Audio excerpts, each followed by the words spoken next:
Hello, my name is Jonathan Bean. I'm a clinical application specialist with Hamilton Medical. This section explains the basics of the user interface and the ventilation cockpit. So let's start with the top right, going clockwise.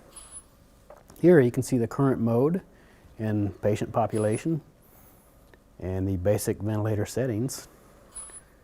And there is the control window with all the controls, with 2 windows for controls, basic and more, and the patient information window where you can readjust the patient information.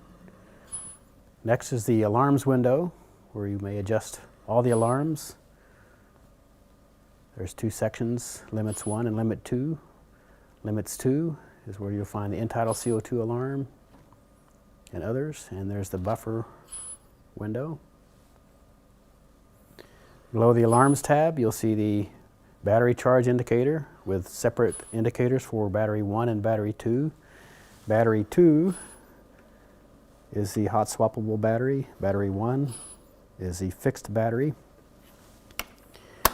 And we can tell the ventilator is plugged into AC power because you see a frame around the AC power indicator here. If the ventilator becomes unplugged, you'll see a red X across the AC power indicator. And now this is the Systems tab where you can find various ventilator information tidbits such as the serial number and the software version and installed options. In this window there's the tests and calibrations windows where you would do the pre-op check or also set up the O2 cell or CO2 sensor for use. In the Sensors tab you'll find the controls for turning on and off each sensor, such as the CO2 sensor. And then next you'll find the Settings tab where you'll find the loudness adjustment. The loudness adjusts from 1 to 10, with 10 being the loudest, 1 being the most quiet. And wherever you decide to set it, you can test the loudness by pressing Test. Below that is the day and night adjustment. So this is where you can adjust the screen brightness and the alarm lamp brightness for daytime and nighttime settings.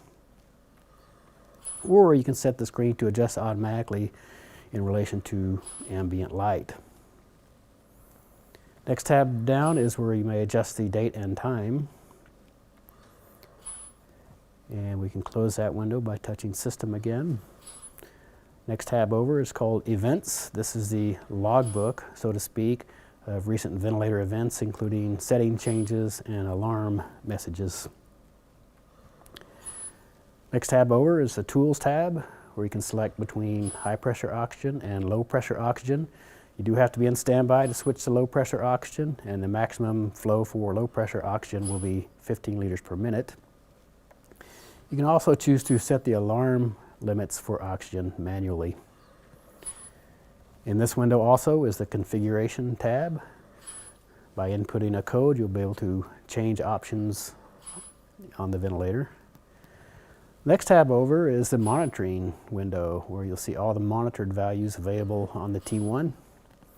There's 3 different sections with different monitored values, and there's a separate tab for the CO2 information, and there would be a separate tab for SpO2 also if that were activated. And here on the left side of the screen you'll see the 4 main monitored parameters. These are configurable. Right now we have displayed peak pressure, expiratory minute volume, exhaled tidal volume, and total frequency. This section is the message bar where you'll see alarm messages and technical messages. And then there's the Modes tab where you'll find all the different modes available. In the middle part of the screen you'll see the graphics. The top graphic right now is the pressure waveform, which is fixed in place. You can't change that. But on the pressure waveform you'll see the red line across the top, which is indicative of the high pressure alarm setting, and the blue line below is indicating the pressure limit setting. The bottom window is a window that you can adjust. Right now we're displaying the dynamic lung, which is a graphic representation of the patient's lung mechanics, including inspiratory resistance and static compliance, patient triggering, end-tidal CO2, and the patient information. This monitoring panel can be changed to display different graphics. So let's touch the panel in the center and we'll display the vent status panel, for example.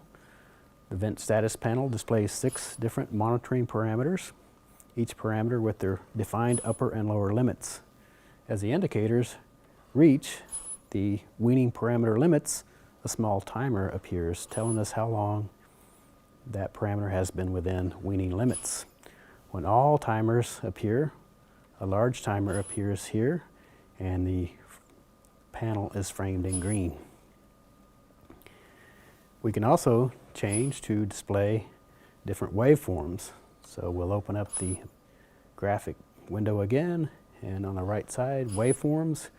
Let's display a flow waveform, for example. We can also freeze each waveform. Touch the button in the upper right. That freezes the waveform and brings up a cursor. Where the cursor is pointing, the value is displayed in the upper left-hand corner, and the time on the time scaler is on the right-hand corner. To unfreeze the waveform, touch the screen on the button again. We can also change the time scale of each waveform. Select the drop-down menu, select the time frame you like to see, press the button. We can also display loops. Select loops from the graphic window. You have your choice of several loops. Let's display a pressure volume loop. Each loop can be stopped to display a reference loop for comparison. To get rid of the reference loop, just tap the button again.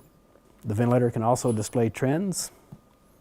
The ventilator can display a trend of all monitoring values up to 72 hours. Simply select the time span you'd like to see, reach over to the drop-down menu, select the monitor value you would like to trend, and then confirm, and the trend is displayed. You can also examine the trend by freezing the waveform, which brings up the cursor. Turn the cursor back. Where the cursor is pointing, the value is displayed in the upper left-hand corner. The time of that monitor value is in the right-hand corner, and you also have the reverse time scaler.